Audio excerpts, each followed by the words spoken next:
Mes amis, mes Nakama, bienvenue pour la troisième partie des leaks de God Roger. J'ai décidé de faire une intro assez rapide et de sauter toutes les infos que j'avais parce que en fait le One Piece allait être dans la troisième vidéo. Si je continuais comme ça, on va parler maintenant du One Piece. Ça va être dans cette vidéo, on va faire la route ensemble. Vous allez voir, c'est un chemin très difficile pour arriver jusqu'au One Piece. C'est très détaillé.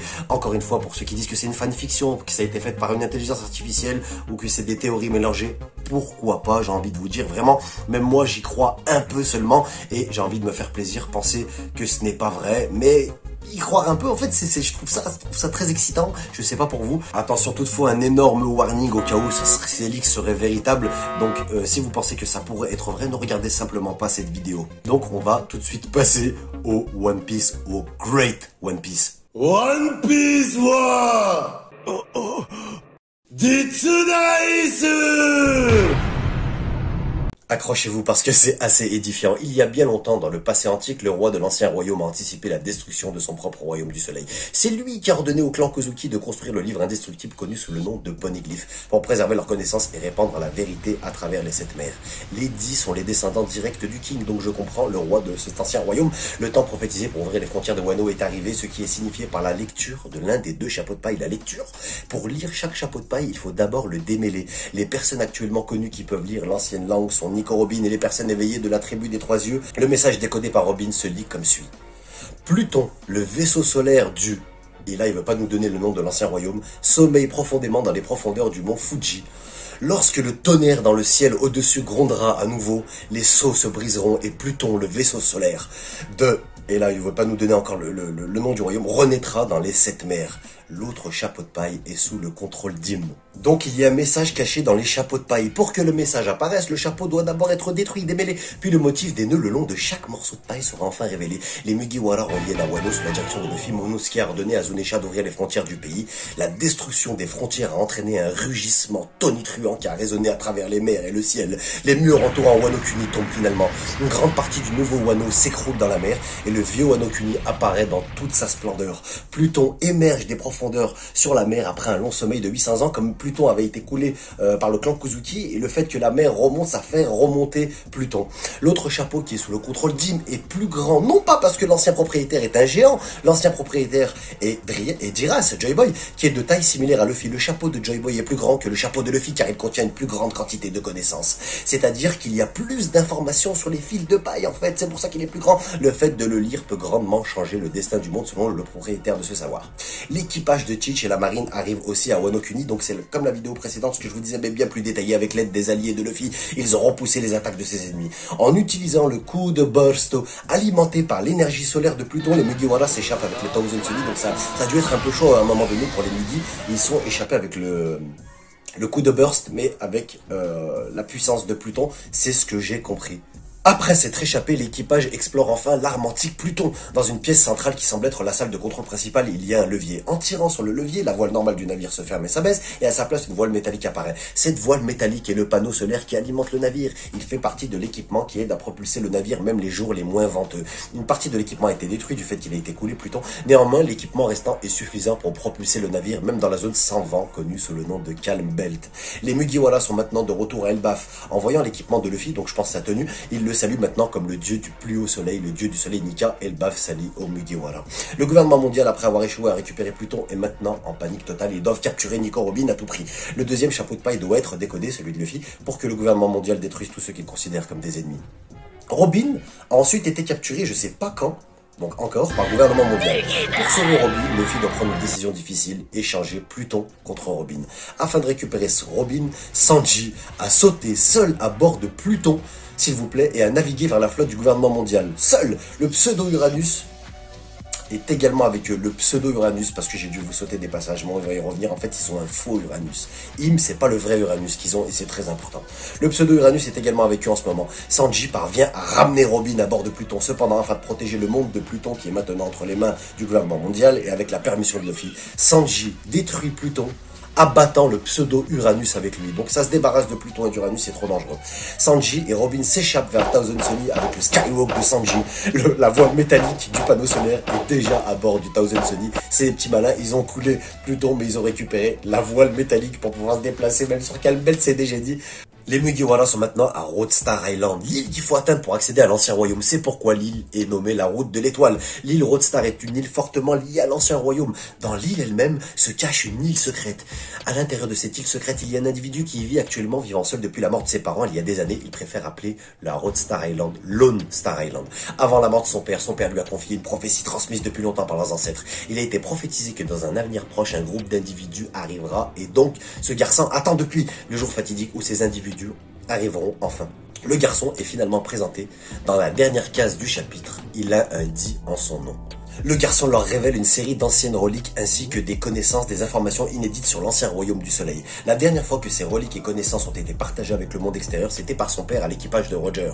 Parce que sans connaissance de ces reliques et artefacts, les personnes normales, pirates, ne seront pas au courant de ce qui doit être fait pour atteindre la dernière île dans laquelle le royaume du soleil a autrefois fleuri.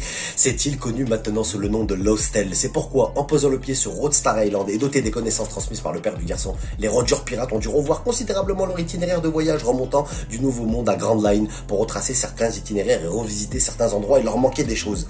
C'est pourquoi on dit que ce n'est qu'en atteignant cette île qu'une personne sera enfin informée de beaucoup de choses comme l'histoire des poneglyphes, etc.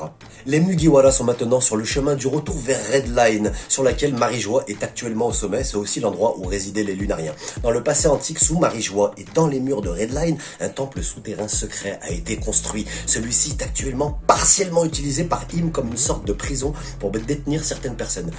Un prêtre du soleil y est actuellement détenu comme prisonnier. Bien que la prêtresse du soleil, donc on apprend que c'est une femme, soit prisonnière ici, elle est capable de se déplacer librement dans les quelques petites zones où elle est enfermée. Ici, elle révèle un secret à l'équipage de Luffy. La zone de terrain sur laquelle Marie-Joie est actuellement est soutenue par un plafond de glace. La seule façon de détruire ce plafond de glace est via un faisceau concentré de soleil, dont le temple souterrain a un mécanisme caché pour le faire. La prêtresse du soleil est aussi la prêtre de ce temple souterrain, le temple du soleil. Néanmoins, peu importe quand cette destruction se produira finalement, une chose est certaine, la prêtresse du soleil mourra également, parce que sa foi et son devoir en tant que prêtre du temple du soleil font en sorte qu'elle n'abandonnera jamais le temple, quoi qu'il arrive. Si le temple s'effondre, elle s'effondrera avec. Vous allez probablement pleurer en voyant cette scène. Un autre petit spoiler, nous dit-il, à l'avenir, Teach utilisera le réveil le plus complet de son Yami Yami no Mi pour bloquer le soleil, rendant les armes à énergie solaire temporairement inutiles. Plus d'informations à venir sur ce sujet. Petite histoire secondaire avant de reprendre sur le temple du soleil. Voyant que Luffy fronçait les sourcils pendant un moment, l'ami l'a frappé pour qu'il sorte de ses pensées et lui a demandé ce qui le dérangeait. Il est alors révélé que Luffy est triste de ne plus pouvoir rendre à Shanks son chapeau de paille quand le moment pour eux de se rencontrer arrivera, parce que le chapeau a été démêlé pour le message. Nami a passé donc l'après-midi à réparer le chapeau de paille de Zero, paille par paille. On reprend. Il y a plus de 2 décennies, Monkey D. Dragon navigue depuis les terres lointaines de l'Est autour de diverses parties du monde. Dans l'un de ses voyages, Dragon rencontre une femme qui est la fille d'un gardien. La fille est en fait une princesse. Les deux sont tombés amoureux, ce qui est un amour interdit. Et un enfant est né peu de temps après. Le gardien était très en colère et chassa Dragon et l'enfant dans les mers très lointaines. La princesse fut enfermée. L'amour était interdit car elle a actuellement un devoir à remplir, ce qu'elle seule peut faire. La prêtresse du soleil est la femme que Dragon aime et est la mère biologique de Luffy. Lorsque Luffy et la prêtresse se séparèrent, il y eut un sentiment d'émotion entre eux pendant un court instant. Quelque chose qui fit sourire la prêtresse tandis que le temple s'effondrait sur elle et en même temps, quelque chose qui fit que Luffy laissa tomber une larme coulant sur ses joues. Incroyable, la rencontre de Luffy et de sa mère. On verra si c'est vrai. À partir de là, il y a des incohérences sur la timeline, mais c'est tellement passionnant qu'on va continuer. Les Mugiwara sont arrivés sur une île énorme avec une grotte souterraine où se trouve un passage sous-marin. En suivant le sentier, ils atteignirent le pied d'une gigantesque cascade. Il a été transmis sous forme de légende qu'il y a longtemps, par une nuit sombre et froide, une montagne gigantesque s'est soudainement érigée à cet endroit pendant la nuit. Une cascade y coule depuis. Du haut des falaises, l'équipage a été soudainement pris en embuscade par des flèches géantes. C'est le pays des géants Elbaf. Donc on arrive quand Elbaf, il y a longtemps ou maintenant. Par la suite, l'équipage rencontre une petite fille géante. Elle était censée être sacrifiée à l'un des dieux par les anciens vénérés. Pour faire court, la fille a été sauvée, pointant la gigantesque montagne beaucoup plus haute et beaucoup plus grande que le mont Fuji. La petite fille géante dit « C'est la montagne sacrée du plus haut sommet ». L'équipage a exploré les vallées voisines en direction de la montagne sacrée. Lorsque le soleil tombe, la lumière du soleil restante rebondit sur quelques-uns des sommets des montagnes et se reflète sur quelque chose sur la montagne du plus haut sommet. L'équipage arrive enfin à ce point de réflexion. Là, il trouve la statue géante du dieu du plus haut sommet, la déesse de la terre. Le mystère mystérieux garçon portant un dit en son nom, donc le petit garçon de l'île secrète accompagne Luffy. Lui et Luffy placent deux anciennes reliques sur les seins de la déesse. L'une des reliques provenait du garçon et l'autre était de la prêtresse du soleil. On remarque qu'il existe un autre morceau de l'ancienne relique détenu par le clan Kozuki de Momonosuke, héritera de Sukiyaki. Une partie de la montagne s'effondre et s'ouvre, révélant une majestueuse ville antique de l'ère de Joy Boy. Au sommet de la ville antique se trouve un emblème du soleil. Celui-ci est similaire dans sa conception à ce que nous avons vu sur les drapeaux d'Alabasta, des Chandiens, du palace de l'île des hommes-poissons, des Kozuki, etc. Luffy prend l'emblème du soleil et avec cela une chambre souterraine s'ouvre et une lumière d'or brillant jaillit. Là apparaît l'arme ancienne Uranus. Donc c'est pas la vraie qu'ils avaient, Im et compagnie, c'était une réplique. Donc là c'est la vraie Uranus qui se révèle, un oiseau d'or volant alimenté par l'énergie du soleil. Depuis la destruction de l'ancien royaume du soleil, les géants d'Elbaf ont été chargés de la protection de l'une des anciennes armes Uranus, l'oiseau d'or. Ce passage est absolument génial. Le chapitre revient sur un passé sur Joy Boy parlant au chef des géants d'il y a plus de 800 ans. Les anciens peuples du royaume du soleil ont confié Uranus sous la protection des géants d'Elbaf et leur ont dit qu'en aucun cas Uranus ne pouvait tomber entre les mains des ennemis, sinon le monde n'échapperait jamais aux ténèbres et ne verrait jamais le soleil, jamais. Ainsi les géants d'il y a 800 ans, en cachant Uranus dans la ville antique, ont construit un piège. Lorsque le jour où l'oiseau d'or se réveillera à nouveau, le volcan de la montagne entrera en éruption et les personnes qui le réveilleront seront consumées par la terre-mère. Le chapitre revient à nos jours où Luffy et son équipage réveillent Uranus. Sur le bec de l'oiseau volant, il y a une série de mots écrits dans l'ancienne langue du soleil déchiffrés par Robin. Lorsque le grand oiseau doré verra une fois de plus la lumière brillante du soleil, la grande terre-mère en bas éclatera à nouveau en jubilation et la mouche s'envolera en haut dans le ciel.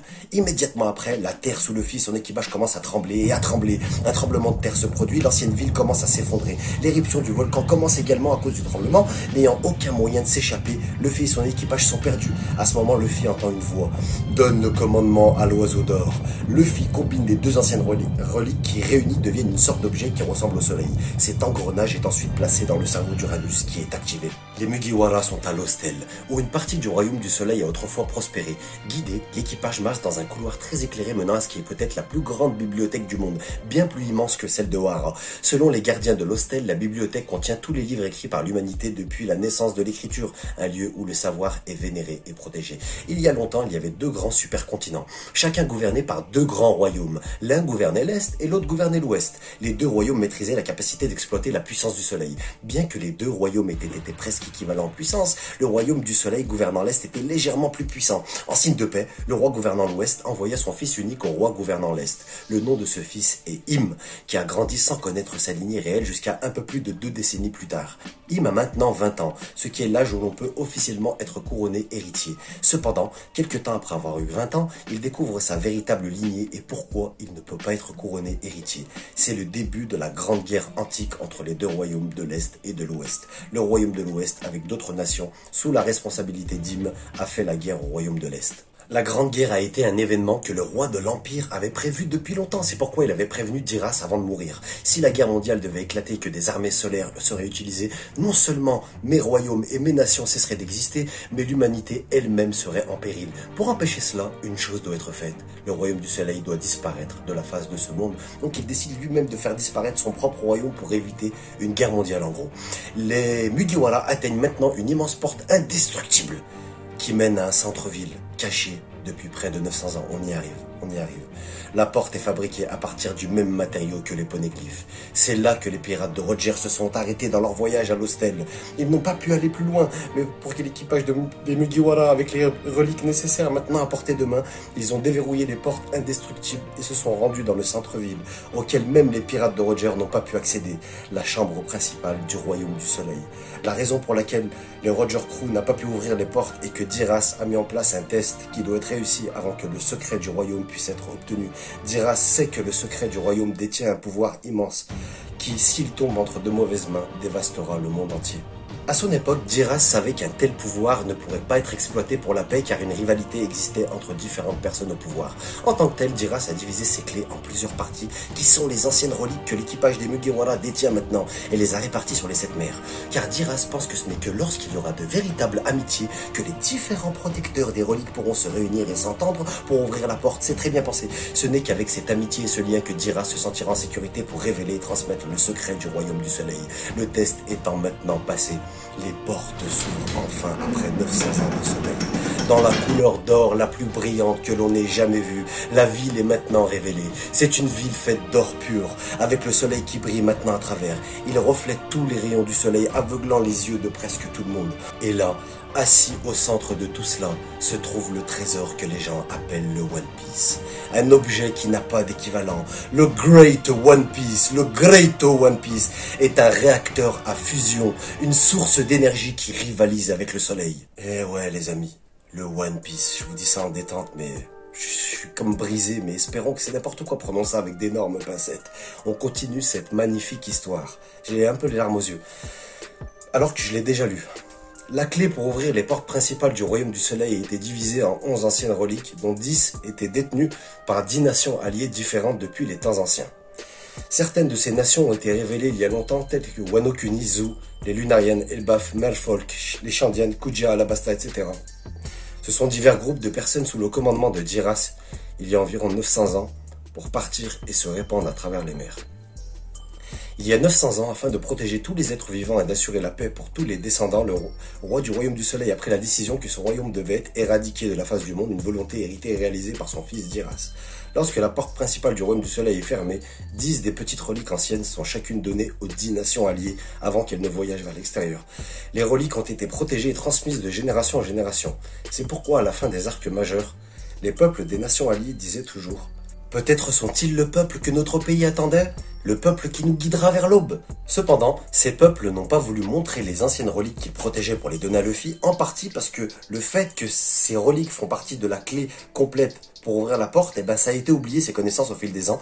Le jour viendra où ces anciennes reliques verront la lumière de l'aube, où Luffy reverra chacun de ses protecteurs. La lumière de la première aube s'est maintenant approchée. Alors là, il nous dit qu'il n'est pas sûr de cette partie, mais il va quand même la partager avec nous, donc je vais la partager avec vous. Il y a des années, lorsque Shanks a quitté Ace Blue pour la dernière fois, il a déjà donné la dernière relique, c'est-à-dire la clé finale de la porte principale du Royaume du Soleil à Luffy. Je ne sais pas si cette scène a été retenue, mais ce paragraphe suivant est ce que je devine. La clé est en fait le chapeau de paille passé de Roger à Shanks à Luffy. Le chapeau de paille n'est pas techniquement la clé elle-même, mais plutôt un guide de la clé réelle. Après démontage du chapeau et lecture du code à l'intérieur. Voici essentiellement ce que Shanks dit à Luffy.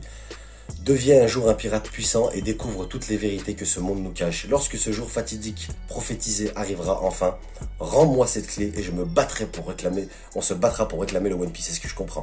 Dans le voyage de Shanks jusqu'à présent, aussi puissant qu'il soit, il lui manque la seule qualité principale pour revendiquer le One Piece. Le pouvoir d'attirer tout le monde à devenir ses alliés. C'est la principale qualité pour réussir le test final que Jiras a fixé à toute personne souhaitant revendiquer le One Piece. Et quand il entend enfin à nouveau les mêmes mots que son capitaine Goldie Roger a prononcé une fois, il est prêt à parier sur ces mots, les mots du rêve d'un garçon qui a hérité de la volonté du fruit de Joy Boy. Voilà, c'était l'histoire sur le One Piece. J'ai encore les larmes aux yeux, vraiment, en la relisant une deuxième fois. Bon, allez, on va se dire que c'est n'importe quoi, que c'est pas du tout vrai, que Eiichiro Oda, c'est son œuvre, il sait ce qu'il fait, et que ça sera encore bien meilleur. Mais on aura arrivé, enfin, dans une petite vidéo, je sais pas pour vous, mais même moi, en l'enregistrant, j'ai pris énormément de plaisir, pas du tout pour le montage, par contre, même si c'est que des images ajoutées, ça m'a pris énormément de temps. Donc j'espère que cette vidéo t'a plu, que tu as passé un bon moment. Si c'est le cas, je déteste demander, mais si tu peux mettre un pouce en l'air seulement si la vidéo t'a plu, un petit abonnement aussi si tu veux suivre la suite des leaks et puis des autres vidéos que je poste, des vidéos plutôt sympathiques. Voilà, tu es sur Badass Anime Only, vous êtes sur Badass Anime Only. A plus, salut et ciao. Badass Anime